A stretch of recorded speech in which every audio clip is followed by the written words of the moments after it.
Que la grâce de notre Père soit avec chacun d'entre vous. Nous allons commencer donc l'enseignement du jour. On va prendre nos Bibles en Actes chapitre 17, à partir du verset 22 au verset 25. Actes chapitre 17, verset 22 au verset 25. Ici, c'est Paul qui arrive à Athènes. Vous savez, c'était une ville cosmopolite, une ville d'intellectuels, mais une ville aussi d'idolâtres.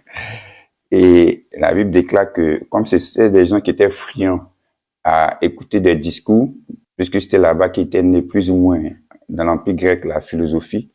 Donc, ils aimaient beaucoup discourir. Donc, Paul va aller sur la place publique qu'on appelle l'aréopage et il va s'exprimer en ces mots. Paul, debout au milieu de l'aréopage, dit « Hommes athéniens, je vous trouve à tous égards extrêmement religieux, car en parcourant votre ville et en considérant les objets de votre dévotion, j'ai même découvert un autel avec cette inscription à un Dieu inconnu. Ce que vous révérez sans le connaître, c'est ce que je vous annonce. » Verset 24. « Le Dieu qui a fait le monde et tout ce qui s'y trouve, étant le Seigneur du ciel et de la terre, n'habite point dans des temples faits de mains d'hommes. Il n'est point servi par des mains humaines, comme s'il avait besoin de quoi que ce soit. Lui qui donne à tous la vie, la respiration et toutes choses. Amen. » Une fois, il y a quelqu'un qui m'avait contacté, qui me rend ce témoignage, si on peut l'appeler ainsi. Elle dit que il y avait une sœur qu'elle avait croisée et puis cette sœur, en discutant avec elle, lui avait dit comme ça que actuellement, elle cherche son enfant, mais elle sait qu'elle va pas avoir d'enfant finalement. Parce que Dieu lui a fait comprendre que, comme dans le passé, elle a fait beaucoup d'IVG, beaucoup de curettage, comme on appelle en Afrique, et interruption volontaire de grossesse, elle ne peut plus avoir d'enfant.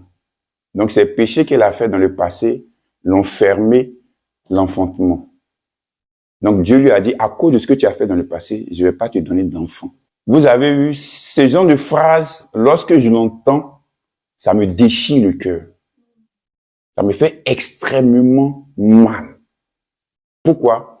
Parce que j'ai constaté que dans notre marche avec Dieu, il y a beaucoup de religiosité dans notre mentalité. Il y a beaucoup d'images fausses qu'on a de Dieu. On s'est créé un Dieu qui n'est pas ce qu'il est en réalité. Si je vais dire à ma femme que non, ou je vais pas prendre mon cas, quelqu'un vient dire, ta femme là, c'est une femme, elle est méchante, elle est égoïste. Déjà, je vais pas apprécier. M'arrêter là par rapport à ça. Et je vais lui dire, tu ne connais pas ma femme. Ce n'est pas l'image véritable de ma femme. Vous avez vu? C'est quelqu'un qui a une certaine image de ma femme et qui vient déclarer ces genres de choses. Alors que ma femme n'est pas comme ça en réalité. Est-ce que ma femme est une femme égoïste? Est-ce qu'elle est méchante? Non, parlez fort quand même. Non! Elle n'est pas comme ça. Est-ce que vous comprenez? Mais quelqu'un a une image d'elle dans ce sens, qui n'est pas vrai. En général, ce sont ces genres d'images qu'on a de Dieu. Comment tu peux penser que Dieu peut t'empêcher d'avoir un enfant parce que tu as fait tel péché avant? Alors qu'on voit des gens qui ne sont même pas encore chrétiens, qui n'ont même pas cru en Christ, en l'œuvre de Christ, mais qui ont fait ces genres de choses avant, qui aujourd'hui font des enfants. Est-ce que vous voyez? C'est comme si on dit le diable est plus gentil que Dieu de façon cachée, de manière voilée. Est-ce que vous comprenez ce que je dis? Donc, il y a beaucoup d'images qu'on a de fausseté concernant Dieu, alors qu'il n'est pas ainsi. Quand elle m'a dit ça, il a dit avec une colère sainte. J'ai commencé à lui donner un enseignement par rapport à cela. Lui fait comprendre les choses. Il dit, dans la Bible, lorsque vous voyez dans les textes de l'Ancien Testament, on dit Dieu rendra stérile telle personne, c'est faux. C'est l'impression que la personne qui a écrit pensait de Dieu, avait de Dieu. C'est pourquoi Christ est venu nous révéler qui est véritablement Dieu. Est-ce que tu as vu Christ lors de son ministère terrestre qui a dit, toi, je ne vais pas te bénir, toi, je ne vais pas te guérir parce que tu as fait telle chose? Jamais de la vie. Donc Christ est venu corriger cette image erronée qu'on avait du Père qui est Dieu. Donc il y a beaucoup de choses dans notre esprit qu'on doit enlever parce que ce n'est pas Dieu. Et ma femme vous a raconté son témoignage. Où elle est venue, on a enseigné ensemble. Non, Dieu veut te donner un enfant, ça n'a rien à voir. Et lorsqu'elle a suivi les instructions, on a prié, elle a été enceinte. Pourquoi? Parce que notre Dieu est un Dieu de grâce. Jacques pourrait dire, toute grâce excellente, Jacques 1, verset 17, et tout don parfait descend d'en haut, du Père des Lumières. S'il y a quelque chose qui est grâce, c'est Dieu. S'il y a quelque chose qui est don, ça vient de Dieu. Ça ne peut pas venir d'autres personnes. Dieu n'est pas l'auteur du mal. Enlevez cette image de votre esprit. C'est ce que Christ est venu corriger de nous. Pourquoi on a cette image force de Dieu? On prend Dieu pour accusateur. Alors que c'est le diable qui est l'accusateur. Dieu nous condamne. Dieu nous accuse. Tout ce qui arrive de négatif, on attribue ça à Dieu. Non, c'est pas Dieu qui te condamne, c'est pas Dieu qui t'accuse. Donc Dieu était tellement attristé que Dieu lui-même a décidé de prendre la forme humaine pour venir se révéler à l'homme tel qu'il l'est. Dit Amen. Amen. Et il n'a pas cette mentalité qu'on a de lui. Dieu n'est pas comme ça. C'est ce que Paul dit. On va revenir dans le verset 24. Le Dieu qui a fait le monde et tout ce qui s'y trouve, étant le Seigneur du ciel et de la terre, n'habite point dans des temples faits de mains d'hommes. Dieu n'a jamais habité dans un temple. Dieu voulait habiter dans nos cœurs. C'est pourquoi Dieu s'est fait homme pour venir nous révéler cela. Détruisez-moi ce temple et en 3 jours je le rebâtirai, parce qu'il parlait du temple de son corps. Donc nous sommes le corps de Christ. Donc Dieu veut habiter en toi et Dieu habite en toi. Dis Amen. Verset 25. Il n'est point servi par des mains humaines, comme s'il avait besoin de quoi que ce soit, lui qui donne à tous la vie, la respiration et toutes choses. On dit, il n'est point servi par des mains humaines. Les gens pensent que Dieu a créé des hommes pour pouvoir l'adorer, pour pouvoir le servir. Non, Dieu a déjà des anges en pléthore. Il y a une multitude d'anges déjà qui l'adorent. Dieu ne t'a pas créé pour que tu puisses l'adorer. Dieu t'a créé pour entrer en communion avec toi, pour entrer en relation avec toi, pour que tu sois son fils, pour que tu sois sa fille. Dis Amen. C'est ça Dieu qui est ton Père. Regardez, on dit, verset 25, il n'est point servi par des mains humaines comme s'il avait besoin de quoi que ce soit, lui qui donne. On a tellement une fausse image de Dieu qu'on dit, bon, on va donner ça à Dieu et puis Dieu va nous donner ensuite. Non, Dieu n'a pas besoin de quoi que ce soit, Dieu n'a pas besoin de ton argent. Imaginez, celui qui a créé, comme on dit, comment tu peux dire que celui qui a créé la banque, et dans cette banque-là, il a fait un premier dépôt initial de 10 milliards de dollars ou d'euros. Et tu vas lui dire, celui qui a créé cette banque-là, non, je suis venu te faire une offrande de 1000 euros. Ça n'a pas de sens. Regardez toutes les richesses que Dieu a créées sous le sol. Toutes ces pierres précieuses, l'or, l'argent, le manganèse, toutes ces pierres précieuses. Et tu dis, non, je suis venu faire cette offrande à Dieu pour que Dieu puisse décanter ma situation. C'est une injure sans le savoir que tu adresses à Dieu. Et dit, Dieu, c'est lui qui donne. C'est pas lui qui reçoit de ta part. C'est toi qui reçois et c'est lui qui donne. Dis Amen. Dieu n'est pas comme ça. C'est pourquoi enlève dans ta mentalité, il faut que je fasse cette semence à Dieu pour pouvoir recevoir. Non, non, non, Dieu ne fonctionne pas comme ça. C'est pourquoi durant le ministère de Jésus, Jésus n'a jamais demandé quoi que ce soit à qui que ce soit. Pourquoi? Parce qu'on a encore cette mentalité, il faut que je fasse ça pour que Dieu me donne ça. Non. C'est pourquoi, regardez, lorsque vous étudiez les Écritures, lorsqu'on parle de ce que Dieu a fait au travers de Christ, on dit toujours à tous ceux qui ont cru, à tous ceux qui l'ont reçu. Toujours reçu. On n'a pas dit à ceux qui donnent. C'est pourquoi même quand on dit « j'ai donné ma vie à Jésus », c'est une fausseté. C'est erroné. Tu ne peux pas donner à Dieu. Tu ne peux que recevoir de Dieu. C'est pourquoi on dit « j'ai reçu la vie de Dieu ».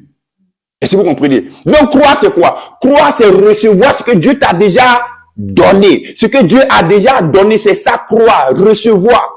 Donc, c'est pas toi qui donnes, mais c'est toi qui reçois. Tu ne peux pas donner quelque chose à Dieu pour l'impressionner. Dieu n'est pas impressionné par quoi que ce soit.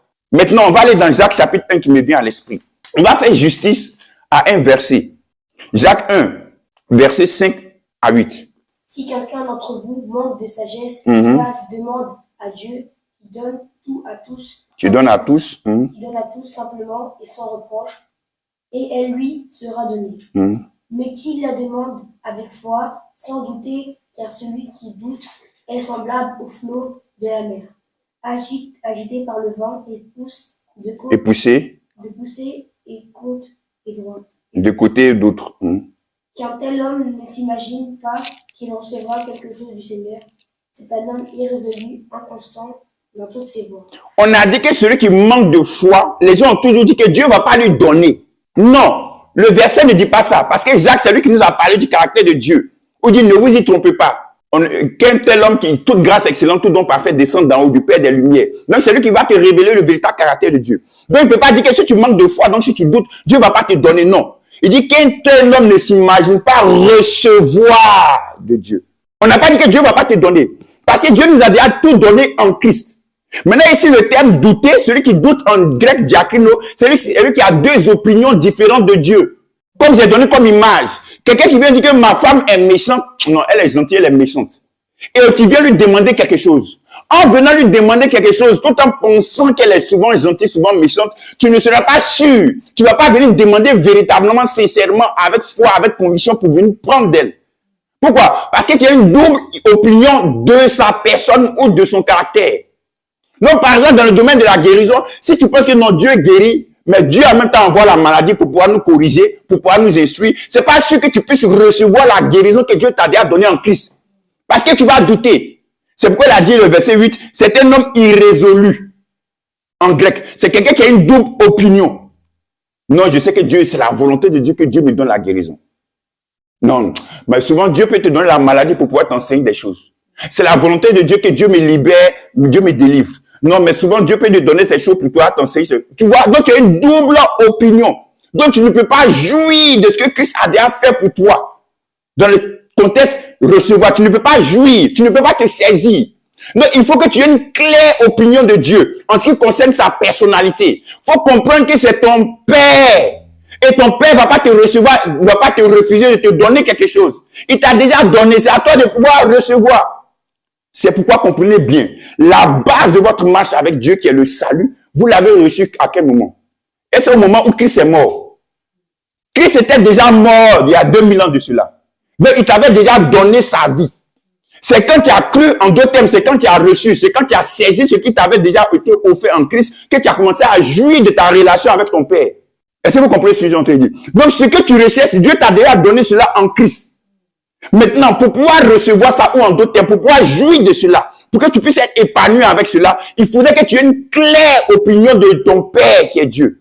Si tu as une double opinion de Dieu, tu ne peux pas véritablement jouir de cela. Tu seras hésitant. Tu vas te dire, est-ce que c'est la volonté de Dieu? Comme ma femme a dit, je vais partir en Afrique. Même s'il n'y a pas tous les moyens, mais je vais en Afrique. Pourquoi? Parce que je connais mon Père. Il va pourvoir mes besoins. Et elle est partie. On a vu Dieu se glorifier comme il a rendu témoignage. Est-ce que vous comprenez? C'est ça. Recevoir, c'est saisir ce que Dieu t'a déjà donné en Christ. En ayant une claire compréhension de l'image de ton Père.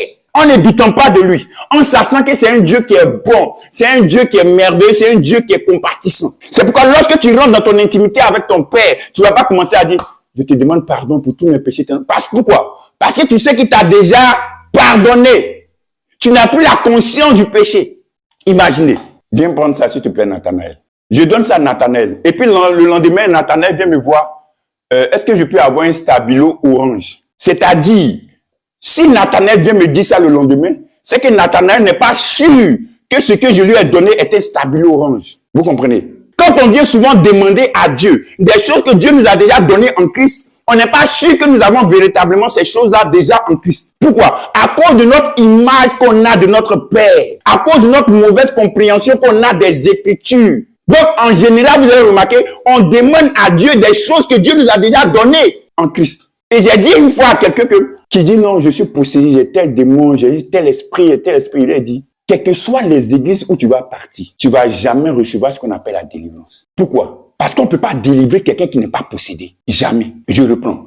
On ne peut jamais délivrer quelqu'un qui n'est pas possédé. Tu recherches ce que tu as déjà. Tu es déjà libéré. Mais tu veux partir encore là-bas voir des gens, des prophètes, des hommes de Dieu, pour que ces hommes de Dieu font ta délivrance, alors que Dieu t'a déjà délivré en Christ. Dis Amen. Donc, on demande des choses qu'on a déjà reçues. Maintenant, recevoir aussi dans ce contexte, c'est quoi? L'Esprit de Dieu me dit d'établir dessus. C'est déclarer la même chose que Dieu a déclaré de toi. Lorsque Paul est monté sur la maison de Judas, le courroyeur, la Bible déclare qu'il allait prier, il a eu une vision. Et dans cette vision, Pierre, il a dit Paul, Pierre a eu cette vision. Et dans cette vision, qu'est-ce qui s'est passé? La Bible déclare que Pierre va avoir une nappe descendre du ciel. Et il y avait tous les animaux dessus, les quadrupèdes, les impurs, et les purs. Et la voix va lui dire, Pierre, tu manges. Pierre va dire, je n'ai jamais rien mangé d'impur. Il a sa raison. Maintenant, la voix va lui dire encore, ne déclare pas impur ce que Dieu a déclaré pur.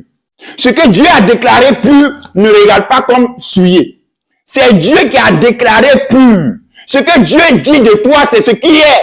C'est pas ce que les hommes disent de toi. Dieu dit que tu es saint. Dieu dit que tu es guéri. Dieu dit que tu es pur. Comment tu peux dire que non, je ne suis pas pur parce que, alors que Dieu lui-même te déclare pur.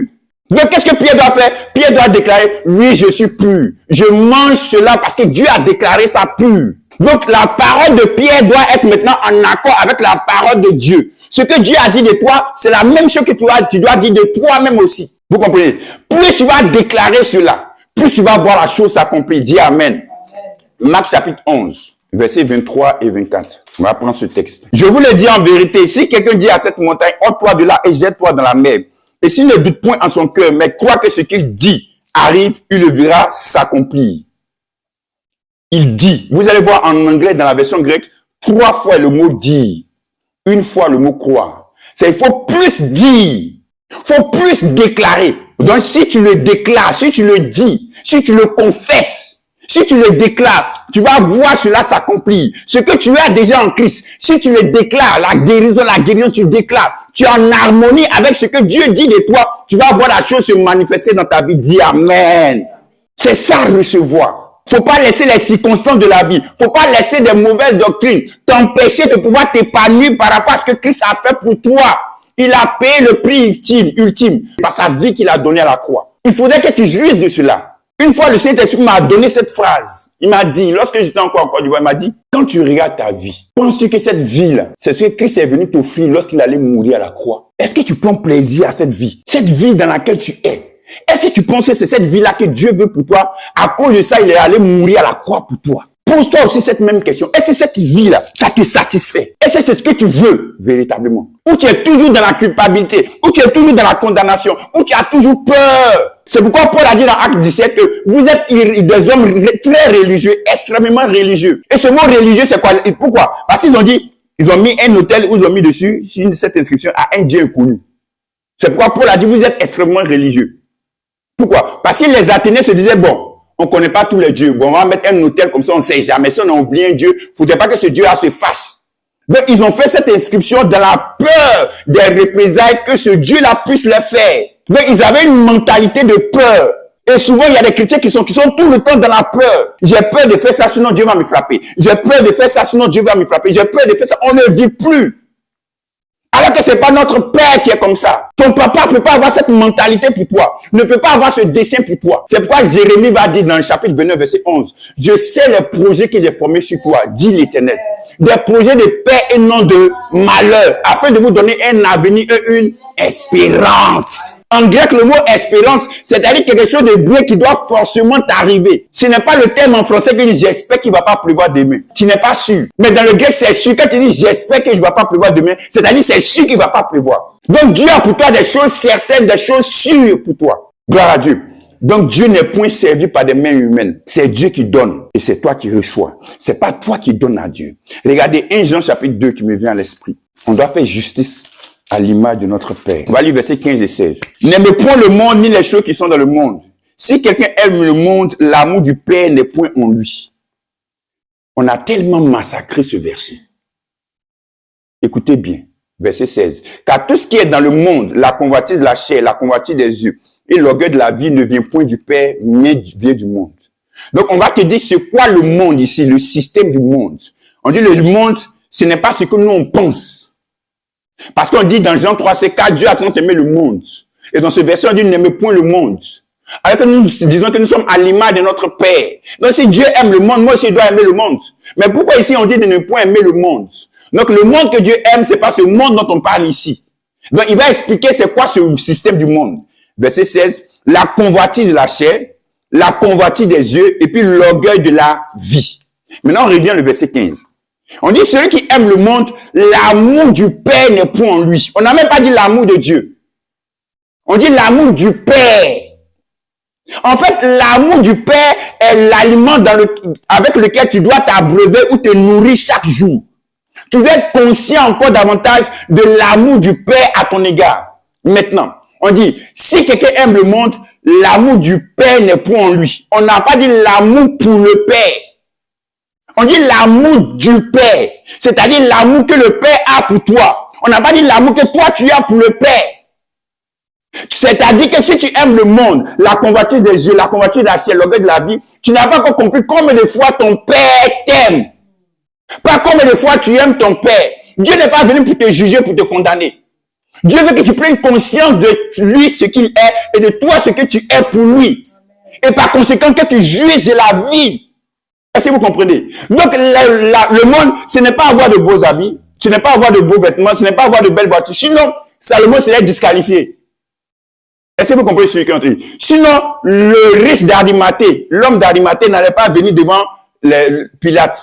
Parce qu'il était disciple de Christ. Jésus allait le chercher pour dire, non, toi tu es un homme riche, c'est pas la peine. Il est riche par rapport à quoi? Par rapport à sa fortune, par rapport aux biens matériels. Vous comprenez? Mais il était quand même disciple de Jésus. Jésus n'a pas repoussé pour dire, non, tu peux pas être mon disciple parce que tu es trop riche. Il a fallu qu'il soit même disciple de Jésus pour aller réclamer le corps de Jésus, pour qu'on mette le corps de Jésus dans un tombeau vide, pour accomplir la prophétie des Écritures de l'Ancien Testament. Est-ce que vous comprenez ce qu'on te dit? Donc le monde, ce n'est pas ça. Maintenant, on dit, si tu aimes la convoitise de la chair, si tu aimes la convoitise des yeux, l'orgueil de la vie, c'est parce que tu n'as pas encore pris conscience de l'amour que le Père a pour toi. Donc, la vie chrétienne, c'est quoi? C'est se focaliser sur ce que le Père est pour moi. Se focaliser sur l'amour que le Père a pour moi. Pas sur l'amour que tu as pour Dieu. Si tu te focalises à chaque fois sur toi, ton amour pour le Père, tu seras toujours dans la confusion. Tu seras toujours dans la culpabilité. Parce que tu comprendras plutôt que tu n'es pas à la hauteur. Le diable va te dire, mais tu n'es pas à la hauteur, tu as fait ça, alors que tu dis que tu es enfant de Dieu, tu dis que tu es fils de Dieu, tu dis que tu es fille de Dieu. Mais regarde ce que tu as fait. Il te mettra toujours quoi? La culpabilité, l'accusation dans ton cœur, dans ton esprit. C'est pourquoi il faut être conscient de l'amour que le Père a pour toi. Dis Amen. J'aime bien Romains chapitre 8. Regardez comment ça commence. Verset 1. Il dit, il n'y a donc maintenant aucune condamnation pour ceux qui sont en Jésus-Christ. Dis Amen. Maintenant, regardez comme il termine. Qui nous séparera de l'amour de Christ? Il commence par, il n'y a plus de condamnation pour ceux qui sont en Jésus. Il dit, qui nous séparera de l'amour de Christ? Il n'a pas dit qui nous séparera de l'amour pour Christ, mais de l'amour que Christ a manifesté à notre égard. Christ est le garant de ton salut. C'est pourquoi tu ne peux pas perdre ton salut. Parce que ton salut en Christ est garanti par l'amour que Christ a manifesté à ton égard. Est-ce que vous comprenez? C'est Christ qui est le garant de ton salut. Si c'était toi qui étais le garant de ton salut, tu pouvais avoir peur. Je me rappelle très bien lorsque je partais à l'institut pastoral, il y a des dizaines d'années en arrière, on partait gratuitement sans payer quoi que ce soit. Et qu'est-ce qui s'est passé? On faisait un entretien avec le directeur. Et un étudiant est venu rencontrer le directeur pour l'entretien avant d'entrer dans l'institut pastoral. Et il a posé la question, c'est toi qui as saisi Jésus ou bien c'est Jésus qui t'a saisi? Et l'étudiant a dit, non, c'est moi qui ai saisi Jésus. Il dit, bon, disqualifié. Ah, le gars dit, mais pourquoi? Il dit, mais si c'est toi qui as saisi Jésus, tu es humain. Quand tu seras fatigué, tu vas le lâcher. Non, toi, tu vois, c'est pas la peine. C'était pour lui sa manière psycho, c'est pareil, sa femme était psychologue. Maintenant, ce qu'il dit, ça, il y a une vérité en bas dans le sens que c'est pas toi qui as saisi Jésus. C'est Jésus qui t'a saisi. C'est pas toi qui es le garant de ton salut. C'est Jésus qui est le garant de ton salut. C'est pourquoi ton salut est inébranlable. Tu ne peux pas le perdre. Parce que c'est garanti sur l'amour que Christ a pour toi. Il faut que tu sois conscient de cela. Qui te séparera de l'amour que Christ a manifesté à ton égard? On dit personne. Lorsque tu vois, on dit personne. Dans le siècle ici et dans le siècle à venir. Et le mot personne en grec ou déi, c'est quoi? Ça veut dire une chose physique et une chose non physique. C'est-à-dire que ce soit dans le monde physique, dans le monde spirituel, personne ne peut te séparer de l'amour de Christ à ton égard. On va aller regarder. Jean 10. Prenons Jean chapitre 10. Prenons les versets 28 et 29. Jean 10, versets 28 à 29. Et moi, je leur donne la vie éternelle, et elles ne périront jamais, et personne ne les ravira de ma main. Mon Père qui me les a donnés est plus grand que tous. Et personne ne peut les ravir de la main de mon Père. Il dit, personne ne les ravira de ma main, et mon Père qui me les a donnés est plus grand que tous, et personne ne peut les ravir de la main de mon Père. Le mot personne ici, ça veut dire quoi? Que ce soit une chose matérielle, une chose non matérielle. Et ça va plus loin, le mot personne en grec, ça veut dire même Dieu lui-même qui t'a mis dans sa main, il ne peut pas t'enlever de sa main. Est-ce que vous comprenez? C'est pourquoi on dit que le salut est éternel. Parce que être sauvé, c'est comme si tu étais dans la main de Dieu. Il dit personne ne peut te ravir. C'est pourquoi il dit mes brebis ne périront jamais. Jamais. En grec, c'est deux négations. Ou aimer. C'est une double négation pour montrer combien de fois la chose est impossible d'arriver. C'est un peu comme Hébreux 13:5. Je ne vous abandonnerai jamais. C'est une double négation pour dire qu'il ne va jamais t'abandonner. Alléluia. Il n'a pas dit que tu ne vas jamais l'abandonner. Il dit, lui, il ne va jamais t'abandonner. Donc, toi-même, quand tu es infidèle, lui, il reste fidèle. C'est pourquoi la foi est appelée la fidélité de Dieu. La foi n'est rien d'autre que la manifestation de la fidélité de Dieu. Israël a été un peuple infidèle, mais Dieu a été toujours un Dieu fidèle. Même si nous sommes infidèles, Dieu lui demeure fidèle. Pourquoi? Parce que c'est sa nature, c'est sa personne, c'est son caractère, c'est ce qu'il est, c'est ce qui le caractérise. Donc, personne ne pourra te raver de la main de Dieu. On va terminer sur ça. On va prendre Luc chapitre 5. Il faut qu'on ait une bonne image de Dieu. Un jour, il y a le verset 20. Il y a 4 hommes qui sont allés voir Jésus qui était dans une pièce où il y avait une foule autour de lui. 4 personnes qui ont pris avec eux un de leurs amis qui était malade, qui l'ont mis sur un lit et qui sont partis voir Jésus qui était dans une pièce, dans une maison. Et comme il n'y avait pas possibilité d'entrer par la porte, la Bible déclare qu'ils sont passés par une ouverture sur le toit. On va lire le verset 20. Voyant leur foi, Jésus dit, « Homme, tes péchés te sont pardonnés. » En fait, ce que je veux que vous compreniez ayant une bonne image de Dieu, Jésus ici n'a pas attendu que le malade puisse d'abord confesser ses péchés avant de pouvoir lui dire qu'il est pardonné. Le caractère du Père, Dieu t'a déjà pardonné avant même que tu viennes à lui. Avant même que tu lui demandes quoi que ce soit. Christ étant le reflet, l'image de Dieu, il va vous montrer comment est-ce que Dieu procède. C'est pourquoi je vous ai dit la dernière fois que lorsque Abraham partait faire son sacrifice sur le mont Moriah, il a dit c'était pour adorer. C'était pas pour aller demander pardon à Dieu. Parce qu'en réalité, on aura l'occasion de pouvoir bien étudier. La nouvelle alliance est venue avant l'ancienne alliance. Par Abraham. Vous comprenez? Donc la nouvelle alliance existe avant l'ancienne alliance. Comprenez bien ce que je suis en train de dire. Donc dans la nouvelle alliance qui est venue avant l'ancienne alliance, Dieu procédait comment? Dieu pardonnait déjà aux gens avant qu'ils ne commettent quoi que ce soit. C'est pourquoi dans Genèse 15, verset 7, on dit Abraham crut en Dieu et cela lui fut imputé à justice. Dieu va justifier Abraham avant que Abraham ne confesse quoi que ce soit comme péché. Dieu l'avait déjà pardonné. Maintenant, une petite révélation.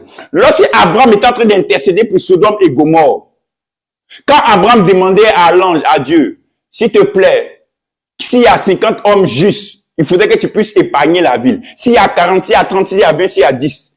Est-ce que les hommes justes que Abraham demandait d'avoir à Sodome et Gomorrhe, est-ce que c'était des gens qui avaient une bonne moralité?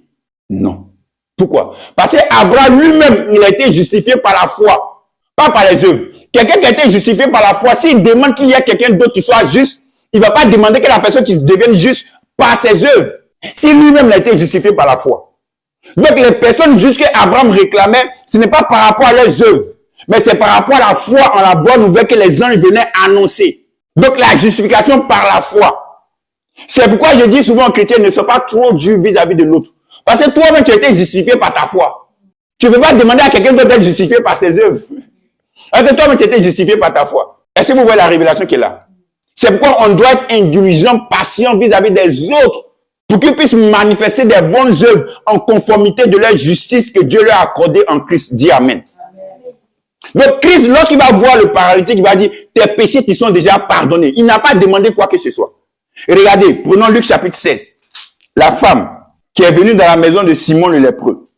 On dit que c'était une femme de mauvaise vie. On n'a pas dit exactement ce qu'elle faisait, mais c'était une femme de mauvaise vie. Elle est venue avec un parfum, ainsi de suite, nettoyer les pieds de Jésus avec ses larmes.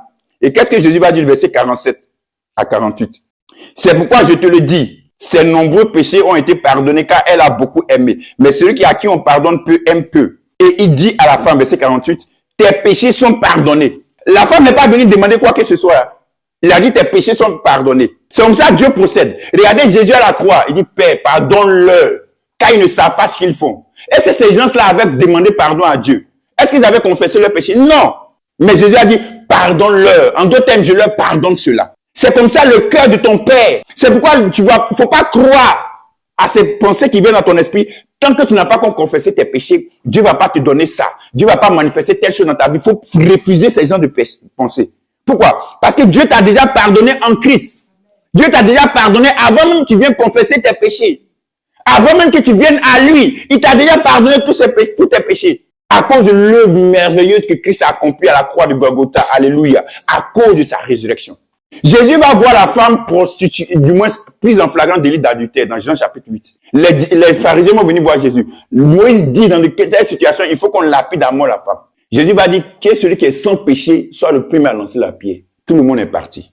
C'est pourquoi en réalité, c'est Dieu qui juge les péchés. On aura l'occasion de voir encore le thème de la rémission des péchés pour le prochain enseignement. C'est Dieu qui juge les péchés. C'est pas un homme. Parce que celui qui juge l'autre homme, lui aussi il est pécheur, mais dans un autre domaine. Si Jésus a dit que celui qui n'a jamais commis le péché d'adultère lance la première pierre, tu allais voir de gros cailloux sur la femme comme ça. Mais il a dit que celui qui est sans péché lance le premier la pierre. La Bible dit qu'eux tous sont partis depuis le plus grand jusqu'au plus petit. Et la femme est restée seule avec Jésus. Avant, je disais que Jésus qui avait la capacité de condamner n'a pas condamné la femme. Mais le Saint-Esprit m'a répondu non. Jésus n'a jamais eu la capacité de condamner qui que ce soit. Il dit, le Fils est venu dans le monde, non pas pour condamner le monde, mais pour sauver le monde. Jésus n'a jamais eu la capacité en lui de condamner qui que ce soit. Ce n'est pas sa personnalité. Maintenant, il va dire, femme, va et ne pêche plus. Cette phrase aussi, on va faire justice à ce verset. Quand Jésus dit, va, ne pêche plus, Jésus n'a pas dit, va, faut plus faire un petit péché. Non. Parce que Jésus sait que c'est une femme. En d'autres termes, c'est un être humain. Il va arriver qu'elle fasse des choses mauvaises. Donc, elle pêche. Donc, Jésus peut pas dire ça. Parce qu'après le verset, Jésus va dire, je suis la lumière du monde. En d'autres termes, ce n'est pas la loi de Moïse qui est la lumière du monde. C'est moi, Jésus, qui est la lumière du monde. Quand tu vas partir, faut pas aller suivre encore la loi. Faut venir me suivre, moi, Jésus. Parce que quand tu es en Jésus, Dieu te déclare juste. Dieu te voit sans péché. Je suis la lumière du monde. Celui qui marche en moi ne marchera plus dans les ténèbres. Donc Jésus étant la lumière, marche dans la lumière que Jésus est. Jésus ne dit pas que si tu vas pécher, tu vas avoir des choses plus graves, plus mauvaises vont t'arriver. C'est ce qu'il a dit aussi à l'aveugle-né. Du moins, oui, c'est à l'aveugle-né. Oui, il a dit non, ne fais pas quelque chose de plus grave. Ne pêche pas, ne fais pas un péché plus grave, c'est quoi? C'est ne pas régner Christ. Ne pas marcher encore à la suite de Christ. Faut pas aller suivre la loi encore de Moïse. Va suivre la loi de Christ. Faut suivre Christ. Donc, ne mets pas dans ton esprit, non, c'est parce que j'ai fait tel péché qu'il y a une maladie encore plus grave. C'est pas le Père, c'est pas Dieu, ton Père. Ce n'est pas lui. Enlève cette image que tu as de lui. Il faut renouveler ces pensées que tu as de lui. Dieu ou ton Père ne fonctionne pas comme ça. Il n'est pas comme ça. Je veux que tu puisses voir ton Père tel qu'il est véritablement, afin de pouvoir jouir dans ta relation avec lui, afin de pouvoir jouir de toutes les promesses que ton Père a disposées pour toi en Christ. Ça, c'est très important. Je dis, je suis l'homme le plus heureux, le plus épanoui qui puisse exister sur cette terre. Parce que non seulement Dieu m'a donné une très belle femme, une très bonne femme, mais parce que Dieu m'a fait comprendre beaucoup de choses en Christ. J'ai connu le Père. C'est ce que ma femme disait. Il y a longtemps que j'étais avec toi, Michel, mais tu ne m'as pas connu. Donc le Père s'est révélé à moi. J'ai connu maintenant le Père. Je suis l'homme le plus heureux du monde. Je me nourris chaque jour de l'amour de mon Père pour moi. Je me nourris pas de mon amour pour le Père, mais je me nourris de l'amour que le Père a manifesté à mon égard. Qui me séparera de l'amour de Christ? La prochaine fois, je vais vous enseigner ce qui concerne notre Dieu est aussi un feu dévorant. On va faire justice aussi à ce verset. Vous allez voir que ça n'a rien à voir avec ce que les gens pensent. Il faut que tu réfléchisses. Il faut que tu médites. Rentre en toi-même. Il faut que tu confrontes ces opinions que tu as de Dieu. Ces images que tu as de Dieu. Et que tu comprennes que il n'est pas ton Dieu, mais il est ton Père. Que tu changes ta manière de voir. Je disais en introduction ici que avant j'avais cette manie de prier ici. Éternel mon Dieu, mon roi. Éternel mon Dieu, mon roi. Pourquoi? Parce que j'avais entendu d'autres personnes prier ici. Maintenant, je dis, mon Père. Un Père, c'est celui qui donne. Un Père, ce n'est pas celui qui reçoit. Il dit, regardez les oiseaux du ciel. Ils ne sèment ni ne moissonnent. Mais votre Père, qui est dans les cieux, qui est maintenant en vous, il n'est plus dans les cieux. En ce temps, il était encore dans les cieux parce que Christ n'était pas encore mort et ressuscité lorsqu'il disait ça. Maintenant, votre Père qui est en vous, comment vous ne pensez pas qu'il pourvoira à vos besoins? Ne t'inquiète pas.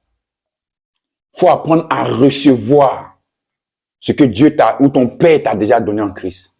C'est pourquoi il faut que tu tiennes le même langage que lui.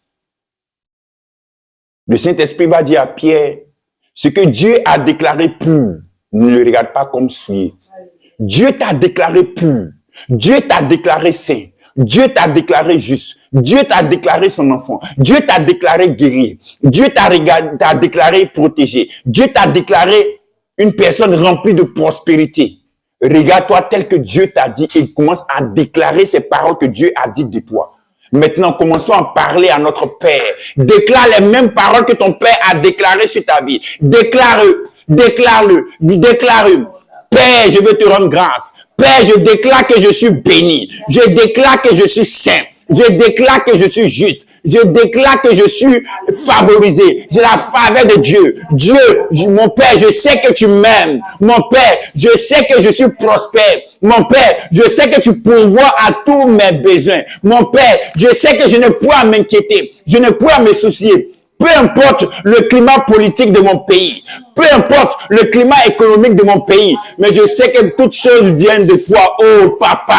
C'est pourquoi je ne m'inquiète pas, c'est pourquoi je ne me soucie pas, c'est pourquoi je ne m'inquiète pas, c'est pourquoi je ne me soucie pas. Car tu as dit, papa, que tu pourvois à tous mes besoins, selon la richesse de ta gloire en Jésus-Christ. Je déclare, papa, que tu as dit que j'ai la rémission de mes péchés, que j'ai la rédemption. Je déclare la même chose que toi tu as déclaré en moi.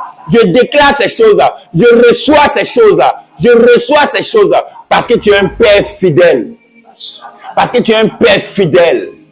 Je veux m'abreuver. Je veux me nourrir de l'amour du Père à mon égard. De l'amour du Père à mon égard. Le Père qui a manifesté ce si grand amour. Comme Jean pouvait le dire. Vous voyez comment le Père a manifesté un si grand amour afin que vous soyez appelés enfants de Dieu. Oui, je suis fils de Dieu. Je suis héritier de Dieu.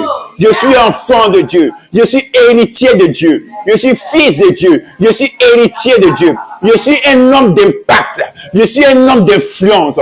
Quand je parle, ma parole touche les cœurs. Ma parole transforme les cœurs. Ma parole change les mentalités. Ma parole sauve des vies. Ma parole guérit les corps. Ma parole guérit les gens qui sont malades. Ma parole transforme la mentalité. Ma parole envoie des gens qui ont une mentalité de pauvre, une mentalité de prospérité. Je déclare que je suis un homme d'influence. Je déclare ce que Dieu, mon Père, a déclaré de moi. Je suis ce que je suis. Je suis ce que mon Père dit que je suis. Et je vais déclarer ces choses-là. Parce que tu t'es révélé à moi, ô Père, comme étant un agneau. Parce que c'est ce que tu es. Tu es un agneau, tu es bon, tu es doux. Tu es rempli de douceur. Tu es rempli de paix. Tu es rempli de sérénité.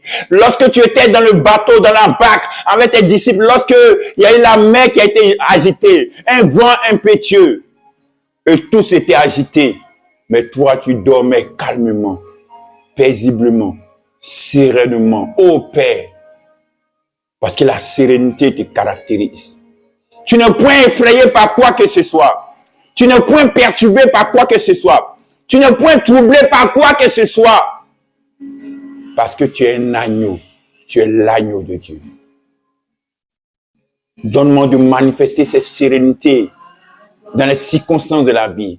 Donne-moi de manifester ce calme, cette tranquillité dans les circonstances de la vie. Parce que je suis ton enfant. Parce que je suis ton ambassadeur. Je veux me tenir debout comme l'a fait mon Père. Et je vais déclarer, tempête, apaise-toi.